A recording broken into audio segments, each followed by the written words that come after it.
Kitu ambacho nitaka kuzungumzia labda kuswali hiyo, pia ni kuambia wakaaji. Maana nisikia watu wanazungumzia sana hiyo shida. Na hata kwa kanisa nilikuwa jana pastor alizungumzia shida ya magari ya watu.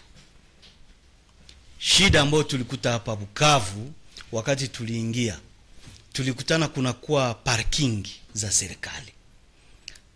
Sisi tukadhani kwamba gari ambazo zinakuwa hapo ni gari za serikali. Hatukuwa tunajua kwamba kuma nyumba ya watu hakuna parking. Watu wanajenga nyumba hawaweki parking.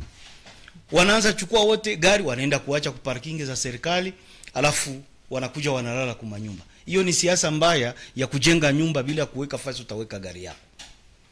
Hata barabara ya kufika kwako hakuna. Unakuwa unapita ndani ya nyumba ya nyumba ya mwingine juu ya kwenda kwako. Hiyo ni siasa mbaya. Alafu gari ambayo tulikuta hapo tukadhani ni gari za serikali.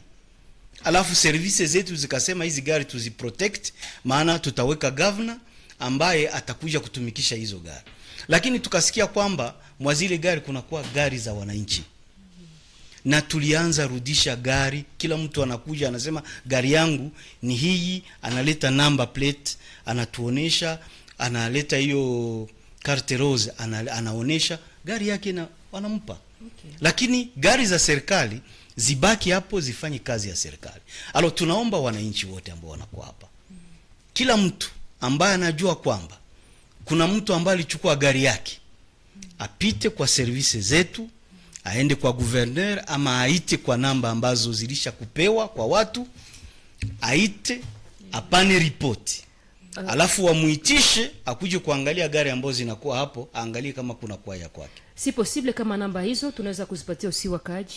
Ndio, tutakisha kipindi tutawapatia hizo namba, maana zinakuwa na watu wa security wetu ambazo wataweza kuwapatia ili muwe mnazipatia wananchi wawe wanafanya hizo reclamation kila mara hapo.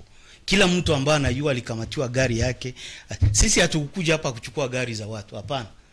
Sisi tulikataa maisha mazuri ya kujitegemea sisi wenyewe kama binafsi. Tukaingia kwa msitu. Tulifanya hii miaka yote msituni. Tulikuwa hatuna magari, na kama tulipata gari moja tulikuwa tunaitembelea sisi sote. Na wakati tunafika hapa hatuishi nyumba za watu. Tunaishi kwa hotel na tuna pesa, tunalipa. Okay. Sisi hatukukuja hapa kuchukua vitu vya watu, hapana. Sisi tulikuja kukomboa watu na kujenga mji wetu.